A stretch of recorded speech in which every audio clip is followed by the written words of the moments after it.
रघुपति राघव राजा राम, पतित पावन सीताराम।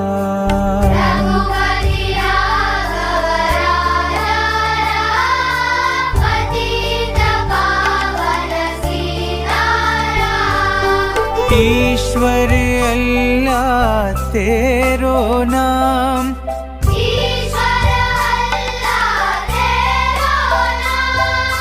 सबको सन्मति दो भगवान।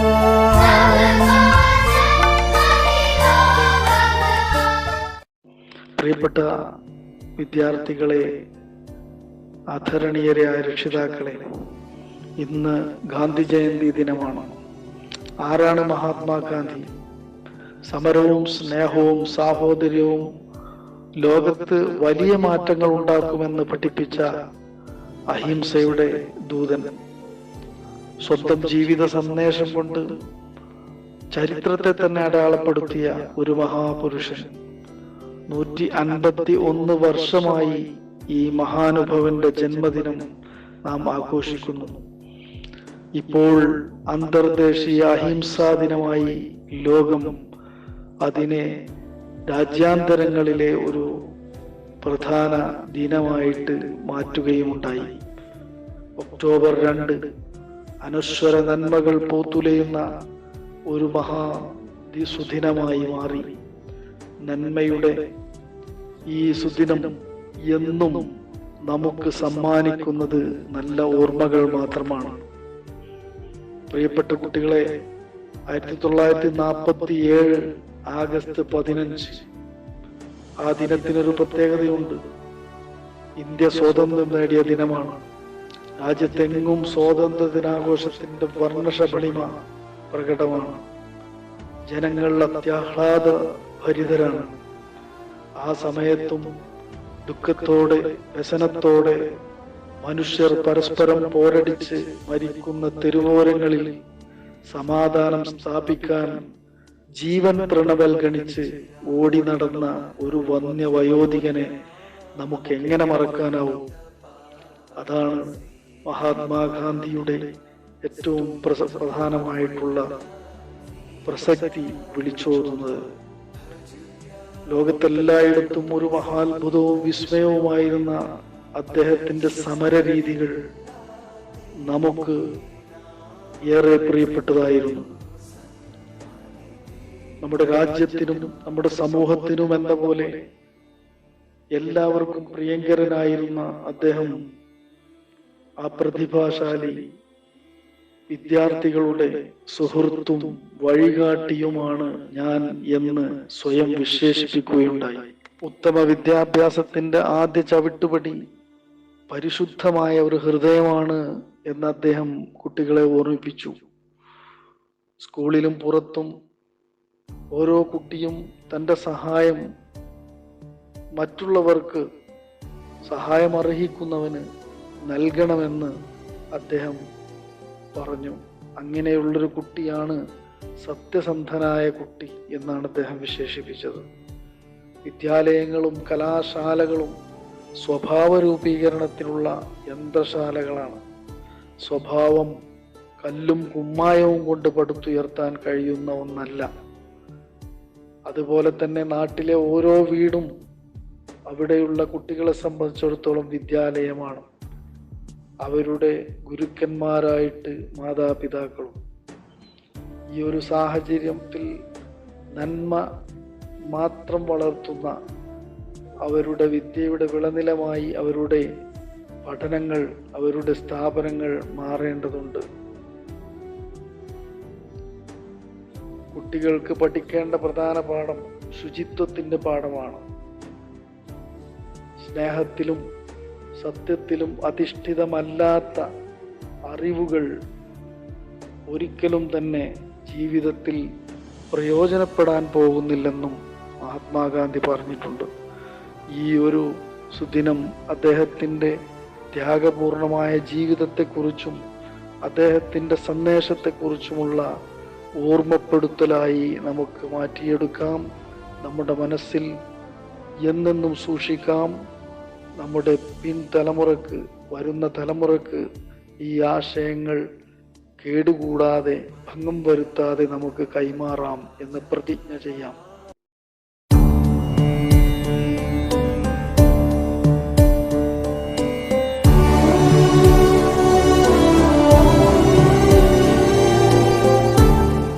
Good morning. Today, October 2, we all are celebrating the great birthday of our beloved father who struggled his life for freedom, and we all lovely call him Mahatma Gandhi. And I'm giving a lot of thanks to my teachers and my members of social club to giving a chance for all of the students to show their talent in front of you all. And myself, I'm Afra Envy, the student of HOI HSS at Manjeri, and I'm studying at 9th L. And to know you much better about our beloved father, Mahatma Gandhi, I will show in my video presentations. Today we are celebrating as October 2nd the birth anniversary of our father Mahatma Gandhi. Mahatma Gandhi, also known as Mohandas Karamchand Gandhi, he was the leader of Indian independence movement. Gandhi was born on 2nd October 1869 to an Hindu Banyan family in Porbandar in British Indian Empire. Mohandas had 2 elder half-sisters and 3 siblings. Baby Mohandas grew up to be a very shy child. At school, Mohandas was not a brilliant student. He was Kasturibai Mackenzie Kapadia in an arranged marriage in 1883. He was 13 years old and Kasturibai was 14 years old at the time of their marriage, and they had 4 children.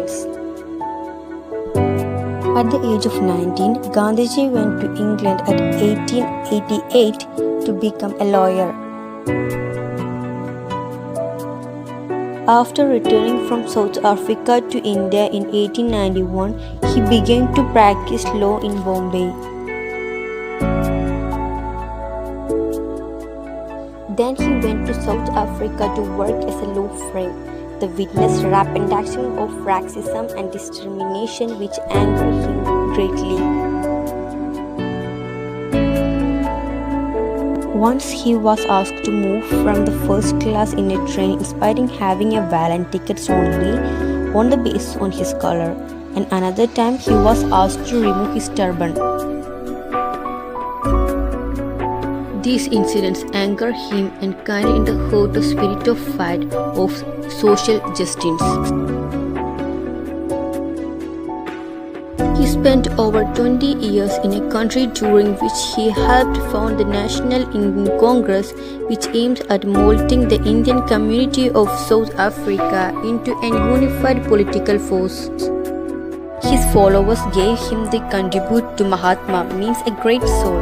He called all of Indians until as one of irrespective of division of region, caste and creed in the country fighting for independence. He advocated non-cooperation with British ruler, which included a boycott of British goods in favor of Indian-made products. In 1921, he was made of the leader of Indian National Congress, the party that was fighting for independence. Gandhiji was arrested on 10th March in 1922, trying for sedition and imprisoned for 2 years. In 1930, as the British government imposed tax on the salt, Gandhi took a 400-kilometer march to seashore called Dundee. Then he made salt with his own hand to show his protest against the evil tax. He was joined by thousands of followers in this sympathetic action for defending against the British ruler. This campaign was one of his most successful and upsetting British holding on India. Britain responded by imprisoning over 6,000 people. The Second World War broke out of 1939, and Gandhi thought it would be the right time to force the Britishers to quit. He involved a movement in 1942 called the Quit India Movement. He was imprisoned for 2 years and released before the end of the war in May 1944. By the year 1947, the British government has enough troubles to seek in India and England. So they leave India, but only after dividing it into two countries, India and Pakistan. India got independence, but India was not a peaceful process. It led to involved clashes between Hindus and Muslims. Gandhi repeatedly went to the hunger strike to restore peace among the country. On 13 January 1948, as Gandhi completed a 2-day hunger strike, in New Delhi he was shot dead by an Hindu nationalist called Nathuram Godse at the age of 78. He established a principle called Gandhism. The two pillars of Gandhism are truth and non-violence. Whether there is love, there is life, by Mahatma Gandhi.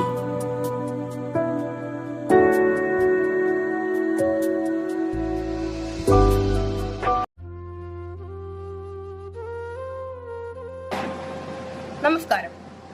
ഇന്ന് October 2 Gandhi Jayanti. ഇന്ന് ഗാന്ധിജിയും സ്വാതന്ത്ര്യ സമരവും എന്ന വിഷയത്തിൽ video അവതരിപ്പിക്കുന്നത് ഹരിനന്ദസ് K നായൻജെ. 1869 October 2 പോർബന്തറിൽ Karamchand ഗാന്ധിയുടെയും പുത്ലിബായിയുടെയും മകനായി മോഹൻദാസ് കരംചന്ദ് ഗാന്ധി ജനിച്ചു. ഉപരിപഠനത്തിന് ശേഷം ദക്ഷിണാഫ്രിക്കയിൽ നിന്നും 1915 ജനുവരി 9 തിരിച്ചെത്തിയ ഗാന്ധി ഇന്ത്യയുടെ സ്വാതന്ത്ര്യത്തിനു വേണ്ടിയുള്ള പോരാട്ടങ്ങളിൽ ശിഷ്ടജീവിതം സമർപ്പിച്ചു. സ്വാതന്ത്ര്യ സമര ചരിത്രത്തിൽ ഗാന്ധിജി ഭാഗഭാക്കായ പ്രധാന സമരങ്ങളും സംഭവങ്ങളും അടങ്ങിയ വീഡിയോ ആണ് ഇവിടെ പ്രദർശിപ്പിക്കുന്നത്. ചമ്പാരൻ സമരം. ഇന്ത്യയിൽ ഗാന്ധിജിയുടെ ആദ്യ സമരമായിരുന്നു ബീഹാറിലെ ചമ്പാരനിൽ നടന്ന ചമ്പാരൻ സമരം. ബ്രിട്ടീഷുകാരും ജന്മികളും ഓരോ പാവപ്പെട്ട കർഷകന്റെയും 1 ഏക്കറിന്റെ 3 ഭാഗം നീലമോ മറ്റു നാണ്യവിളകളോ ഉൽപ്പാദിപ്പിക്കാൻ ആവശ്യപ്പെട്ടു. എന്നാൽ ഇതിനു പകരം കർഷകർക്ക് നിസാരമായ തുകയായിരുന്നു ലഭിച്ചിരുന്നത്. നീലം കൃഷി ചെയ്തിടത്ത് മറ്റു ഭക്ഷ്യവിളകൾ വളരുകയില്ലാത്തതിനാൽ ഇത് കർഷകർക്ക് വലിയ നഷ്ടവും ഉണ്ടാക്കി. അപ്പോൾ ഇതിനെതിരെയായിരുന്നു ഗാന്ധിജിയും കർഷകരും ചമ്പാരനിൽ പ്രതിഷേധിച്ചത്. ഗാന്ധിജിയുടെ പ്രവർത്തനങ്ങളിൽ അസംതൃപ്തരായ ബ്രിട്ടീഷുകാർ ഗാന്ധിജിയോട് ചമ്പാരൻ വിട്ടുപോകാൻ ആവശ്യപ്പെട്ടു. ഇത് നിരസിച്ച ഗാന്ധിജി ഇന്ത്യൻ സ്വാതന്ത്ര്യ സമര ചരിത്രത്തിലെ ആദ്യത്തെ നിയമ നിസ്സഹകരണത്തിനു തുടക്കം കുറിച്ചു. തുടർന്ന് ഗാന്ധിജിയെ അറസ്റ്റ് ചെയ്തപ്പോൾ അവിടുത്തെ കർഷകർ പോലീസ് സ്റ്റേഷനും കോടതിയും ജയിലുമെല്ലാം ഉപരോധിച്ചു. ഇതു കാരണം ഗാന്ധിജിയെ വിട്ടയക്കാനും കർഷകരുമായുള്ള ഉടമ്പടിയിൽ ഇളവുകൾ വരുത്താനും ബ്രിട്ടീഷുകാർ നിർബന്ധിതരായി. കേഡ സത്യാഗ്രഹം. 1918 ഗുജറാത്തിലെ കേഡ ജില്ലയിൽ കർഷക തൊഴിലാളികളെ പിന്തുണയ്ക്കുന്നതിന്റെ ഭാഗമായി നടത്തിയ സത്യാഗ്രഹമാണ് കേഡ സത്യാഗ്രഹം. ഗാന്ധിജിയുടെ ഇന്ത്യയിലെ 2ാമത്തെ സത്യാഗ്രഹമാണ് ഇത്. വിളകൾക്കുണ്ടായ നാശവും പ്ലേഗ് രോഗപ്പകർച്ചയും കാരണം കേഡയിലെ കർഷകർക്ക് ബ്രിട്ടീഷുകാർ ഏർപ്പെടുത്തിയിരുന്ന ഉയർന്ന നികുതി അടയ്ക്കാൻ സാധിച്ചിരുന്നില്ല. തുടർന്ന് ഇതിനെതിരെ പ്രക്ഷോഭം നടത്തുകയും ആ വർഷത്തെ കൃഷിക്കായുള്ള നികുതി ഒഴിവാക്കണമെന്ന് അപേക്ഷിച്ചുകൊണ്ട് കേഡയിലെ കർഷകർ ചേർന്ന് നിവേദനം തയ്യാറാക്കി സർക്കാരിന് സമർപ്പിക്കുകയും ചെയ്തു. എന്നാൽ ബോംബെയിലെ സർക്കാർ ഇത് നിരസിക്കുകയും നികുതി അടയ്ക്കാത്തവരുടെ കൃഷിനിലങ്ങൾ വസ്തുക്കളും കണ്ടുകെട്ടുകയും അവരെ അറസ്റ്റ് ചെയ്യുമെന്ന് അറിയിച്ചു. എന്നാൽ സമരത്തിൽ നിന്ന് ആരും പിന്മാറിയില്ല. അച്ചടക്കത്തോടെയും ഐക്യത്തോടെയുമാണ് സമരം നടന്നത്. സത്യാഗ്രഹത്തിന്റെ അവസാനം ബ്രിട്ടീഷ് സർക്കാർ ഇരു കക്ഷികളുമായി ഉടമ്പടിയിലെത്താൻ തീരുമാനിച്ചു. അടുത്ത വർഷത്തെ നികുതി വർധനവിന്റെ നിരക്ക് കുറയ്ക്കാനും കണ്ടുകെട്ടിയ കൃഷിഭൂമികൾ തിരിച്ചു നൽകാനും ഈ ഉടമ്പടിയിലൂടെ ബ്രിട്ടീഷുകാർ സമ്മതിച്ചു. ഖിലാഫത്ത് പ്രസ്ഥാനം. ചരിത്രത്തിന്റെ ഭാഗമായ ഖിലാഫത്ത് പ്രസ്ഥാനത്തിന്റെ സ്ഥാപകരിൽ പ്രമുഖനാണ് മൗലാന മുഹമ്മദ് അലി ജൗഹർ. വഹാബി ആശയങ്ങളാൽ പ്രചോദിതനായ ജമാലുദ്ദീൻ അഫ്ഗാനി ഇന്ത്യയിൽ താമസിച്ച് നടത്തിയ പ്രവർത്തനങ്ങളാണ് ഇന്ത്യയിൽ ഖിലാഫത്ത് പ്രസ്ഥാനത്തിന് അസ്ഥിവാരമിട്ടത്. ഖിലാഫത്ത് പ്രസ്ഥാനത്തിന്റെ പ്രാരംഭഘട്ടം ഇന്ത്യയിൽ ഹിന്ദു മുസ്ലിം മൈത്രിയുടെ സുവർണ കാലഘട്ടമായാണ് മഹാത്മാഗാന്ധി വിശേഷിപ്പിച്ചത്. ഗാന്ധിജിയുടെ അഹിംസയും സമാധാനപരമായ നിയമലംഘനവുമാണ് ഖിലാഫത്ത് പ്രസ്ഥാനം അതിന്റെ നയമായി സ്വീകരിച്ചത്. ഖിലാഫത്ത് പ്രസ്ഥാനം ഏറ്റവും ശക്തവും സംഘടിതവുമായി പ്രവർത്തിച്ചത് മലബാറിലായിരുന്നു. 1920 ഗാന്ധിജി ആദ്യമായി കേരളം സന്ദർശിച്ചതു തന്നെ ഖിലാഫത്ത് പ്രസ്ഥാനത്തിന്റെ പ്രചാരണാർത്ഥമായിരുന്നു. ഗാന്ധിജിയുടെ സന്ദർശനവും അതിനെ തുടർന്നുണ്ടായ സംഭവങ്ങളുമാണ് 1921 മലബാർ കലാപത്തിലേക്ക് നയിച്ചത്. നിസ്സഹകരണ പ്രസ്ഥാനം. ഇന്ത്യൻ സ്വാതന്ത്ര്യ സമരത്തിലെ പ്രധാന സമര മാർഗമായിരുന്നു നിസ്സഹകരണ പ്രസ്ഥാനം. 1920 തുടങ്ങി 1922 വരെ നീണ്ടുനിന്ന ഈ പ്രസ്ഥാനം നയിച്ചത് ഇന്ത്യൻ നാഷണൽ കോൺഗ്രസിന്റെ പിന്തുണയോടെ മഹാത്മാഗാന്ധിയാണ്. അഹിംസാ മാർഗത്തിൽ ബ്രിട്ടീഷ് നിയമങ്ങൾക്കെതിരെ സമരം ചെയ്യുകയായിരുന്നു ഇതിന്റെ ലക്ഷ്യം. സമരക്കാർ ബ്രിട്ടീഷ് ഉൽപ്പന്നങ്ങൾ ഉപേക്ഷിച്ചു സ്വദേശി കൈത്തറി വസ്ത്രങ്ങളും ഉൽപ്പന്നങ്ങളും ഉപയോഗിച്ചു മദ്യ വിൽപ്പനശാലകളും മറ്റും ഉപരോധിച്ചു. മഹാത്മാഗാന്ധിയുടെ നേതൃത്വത്തിൽ അന്നുവരെ നടന്നിട്ടില്ലാത്തത്ര വലിയ റാലിയും സമ്മേളനങ്ങളും സംഘടിപ്പിച്ചു. ഇന്ത്യൻ പരമ്പരാഗത ഉൽപ്പന്നങ്ങളെ നശിപ്പിച്ച് പകരം ബ്രിട്ടീഷ് നിർമ്മിത ഉൽപ്പന്നങ്ങൾ വാങ്ങാൻ ഇന്ത്യക്കാരെ നിർബന്ധിക്കുന്നതിനെതിരെ കൂടിയായിരുന്നു ഈ സമരം. 1922 പ്രതിഷേധക്കാർ ചൗരി ചൗരയിലെ പോലീസ് സ്റ്റേഷൻ ആക്രമിക്കുകയും അതിൽ 22 പോലീസുകാർ കൊല്ലപ്പെടുകയും ചെയ്തു. ഇതിനെ തുടർന്ന് നിരാശനായ ഗാന്ധിജി നിസ്സഹകരണ പ്രസ്ഥാനം പിൻവലിക്കാൻ തീരുമാനിക്കുകയായിരുന്നു. തന്റെ അപക്വമായ ആവേശം മൂലമാണ് ഗവൺമെന്റിനെതിരെ കലാപം നടത്താൻ ജനങ്ങളെ പ്രേരിപ്പിച്ചതെന്ന് ഗാന്ധിജി വിചാരിച്ചു. 5 ദിവസത്തെ നിരാഹാരത്തെ തുടർന്ന് ഏതാണ്ട് വിജയത്തിന്റെ അരികിലായിരുന്ന നിസ്സഹകരണ സമരം പിൻവലിച്ചതായി അദ്ദേഹം പ്രഖ്യാപിച്ചു. ഉപ്പു സത്യാഗ്രഹം. ബ്രിട്ടീഷ് ഇന്ത്യയിൽ ഉപ്പു നിർമ്മാണത്തിന് നികുതി ചുമത്തിയതിൽ പ്രതിഷേധിച്ച് മഹാത്മാഗാന്ധിയുടെ നേതൃത്വത്തിൽ നടത്തിയ 1930 മാർച്ച് 12 ആരംഭിച്ച അക്രമരഹിത സത്യാഗ്രഹമാണ് ഉപ്പു സത്യാഗ്രഹം എന്നറിയപ്പെടുന്നത്.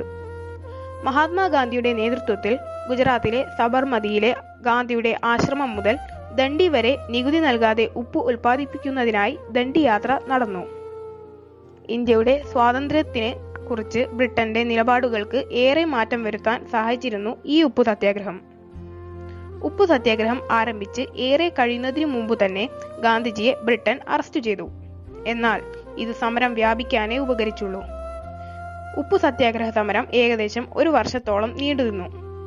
2ാം വട്ടമേശ സമ്മേളന പ്രകാരം ഗാന്ധിജിയെ ജയിലിൽ നിന്നും വിട്ടയക്കുന്നതുവരെ ഉപ്പു സത്യാഗ്രഹ സമരം തുടർന്നു. ഉപ്പു സത്യാഗ്രഹവുമായി ബന്ധപ്പെട്ട് ഏകദേശം 80,000-ഓളം ആളുകൾ ജയിലിലായി എന്ന് കണക്കാക്കപ്പെടുന്നു. ബ്രിട്ടനെതിരെയുള്ള ഇന്ത്യയുടെ സ്വാതന്ത്ര്യ സമരത്തിൽ ഗാന്ധിജിയുടെ പ്രധാന ആയുധമായിരുന്നു സത്യാഗ്രഹം. ഉപ്പിനു നികുതി ചുമത്തിയപ്പോൾ ഗാന്ധിജിയാണ് ഉപ്പു സത്യാഗ്രഹം എന്ന പുതിയ സമരമാർഗം കണ്ടെത്തുന്നത്. ക്വിറ്റ് ഇന്ത്യ സമരം.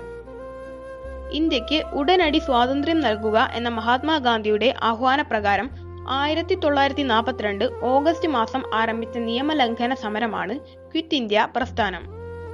1942 ഓഗസ്റ്റ് 8 അഖിലേന്ത്യാ കോൺഗ്രസ് കമ്മിറ്റിയുടെ ബോംബെ സമ്മേളനത്തിൽ ക്വിറ്റ് ഇന്ത്യ പ്രമേയം പാസാക്കി. ബ്രിട്ടീഷുകാർ ആവശ്യങ്ങൾ അംഗീകരിച്ചില്ലെങ്കിൽ വമ്പിച്ച നിസ്സഹകരണ പ്രസ്ഥാനം ആരംഭിക്കുമെന്ന് ഈ പ്രമേയം പ്രസ്താവിച്ചു.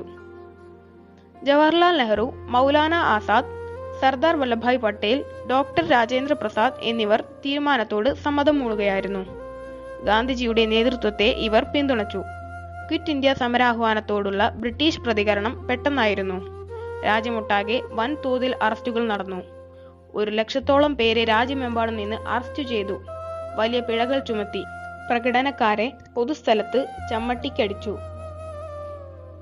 ഇന്ത്യക്ക് സ്വാതന്ത്ര്യം ലഭിക്കുന്നു. 1947 ജൂലൈ 18 ബ്രിട്ടീഷ് പാർലമെന്റ് പാസാക്കിയ ഇന്ത്യൻ ഇൻഡിപെൻഡൻസ് ബിൽ നിയമമായി. 1947 ഓഗസ്റ്റ് 14 അർദ്ധരാത്രി കോൺസ്റ്റിറ്റ്യൂവന്റ് അസംബ്ലി സമ്മേളിക്കുകയും ജവഹർലാൽ നെഹ്റു അംഗങ്ങളെ അഭിസംബോധന ചെയ്ത് ചരിത്രപ്രധാനമായ ഒരു പ്രസംഗം നടത്തുകയും ചെയ്തു. ആഗസ്റ്റ് 15 നെഹ്റുവിന്റെ നേതൃത്വത്തിലുള്ള മന്ത്രിസഭ സത്യപ്രതിജ്ഞ ചെയ്തു. സ്വാതന്ത്ര്യലബ്ധിക്കു ശേഷം ഉണ്ടായ വർഗീയ കലാപങ്ങൾ ഗാന്ധിജിയെ വളരെ അസ്വസ്ഥനാക്കി.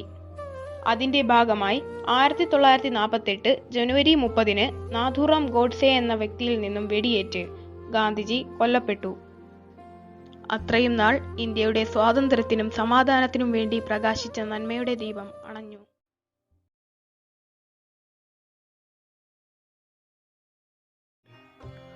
മോഹൻദാസ് കരംചന്ദ് ഗാന്ധി, ഇന്ത്യയുടെ രാഷ്ട്രപിതാവ്. ഇന്ത്യൻ സ്വാതന്ത്ര്യ സമരത്തിൻ്റെ നേതാവും വഴികാട്ടിയുമായിരുന്നു അദ്ദേഹം. 1869 ഒക്ടോബർ 2 ഗുജറാത്തിലെ പോർബന്തറിൽ ഒരു ബനിയ കുടുംബത്തിൽ കരംചന്ദ് ഗാന്ധിയുടെയും പുത്ലിബായിയുടെയും മകനായി അദ്ദേഹം ജനിച്ചു. ഗാന്ധിജിയുടെ ദർശനങ്ങൾ ലോകമൊട്ടാകെ സ്വാധീനം ചെലുത്തി. ഏറ്റവും കഠിനമായ പ്രതിസന്ധി ഘട്ടത്തിലും സത്യം, അഹിംസ എന്നിവയിൽ അടിയുറച്ചു നിൽക്കുവാനും പ്രവർത്തിക്കുവാനും അദ്ദേഹം ശ്രമിച്ചു. ഭാരതീയർ മഹാത്മാഗാന്ധിയുടെ ജന്മദിനം ഗാന്ധി ജയന്തിയായി ആഘോഷിക്കുന്നു. അഹിംസാധിഷ്ഠിത ജീവിതം നയിക്കാൻ ജനങ്ങളെയും പുതുതലമുറയെയും പഠിപ്പിക്കുവാനും അദ്ദേഹത്തെ ഓർക്കുവാനും സ്മരിക്കുവാനും വേണ്ടിയാണിത്. ഒരിക്കൽ വെള്ളക്കാർക്ക് മാത്രം സഞ്ചരിക്കാവുന്ന എ ക്ലാസ് ബോഗിയിൽ യാത്ര ചെയ്തതിന് ഗാന്ധിജിയെ ട്രെയിനിൽ നിന്നും ഇറക്കി വിടുകയും മർദ്ദിക്കുകയും ചെയ്തു. ഇത് ഗാന്ധിജിയെ പ്രകോപിതനാക്കി. വെള്ളക്കാരുടെ അനീതികൾക്കെതിരെ അദ്ദേഹം തുറന്നടിച്ചു. അഹിംസാമാർഗത്തിലൂടെയുള്ള അദ്ദേഹത്തിൻ്റെ സമരം ലോകമൊട്ടാകെ ശ്രദ്ധയാർജിച്ചത്. പിന്നീട് നിയമം പഠിച്ച് ഇന്ത്യയിൽ തിരിച്ചെത്തിയ അദ്ദേഹം അക്കാലത്ത് ഇന്ത്യയിൽ കുടിനിന്നിരുന്ന പല കൊള്ളരുതായ്മകൾക്കെതിരെയും സമരങ്ങൾ സംഘടിപ്പിച്ചു. 1919 മാർച്ച് 30 റൗളറ്റ് ആക്ടിനെതിരെ നിസ്സഹകരണ സമരവും സൈമൺ കമ്മീഷനെതിരെ നിയമലംഘന സമരവും പിന്നീട് ഇന്ത്യയൊട്ടാകെ ഇന്ത്യയിൽ എല്ലാവരും ചേർന്ന് നടത്തിയ ദണ്ഡി മാർച്ചും ഉപ്പു സത്യാഗ്രഹവും വളരെ പ്രസിദ്ധമാണ്. 1942 നടന്ന ക്വിറ്റ് ഇന്ത്യ സമരവും അദ്ദേഹത്തിൻ്റെ നേതൃത്വത്തിലാണ്. ഏതു തരത്തിലുള്ള പീഡനത്തെയും അടിച്ചമർത്തലിനെയും നേരിടാൻ തയ്യാറാകുന്ന സത്യാഗ്രഹി സ്വായത്തമാക്കേണ്ടത് ആത്മനിഷ്ഠമായ ശക്തിയാണ്. ഒന്നാം ലോക മഹായുദ്ധത്തിനു ശേഷം ഇന്ത്യൻ ദേശീയ പ്രസ്ഥാനത്തിൻ്റെ ഉപജ്ഞാതാവായ ഗാന്ധിജി ഇങ്ങനെയാണ് പറഞ്ഞത്. 1947 ഓഗസ്റ്റ് 15 ഇന്ത്യ ബ്രിട്ടീഷുകാരുടെ കയ്യിൽ നിന്നും സ്വതന്ത്രരായി.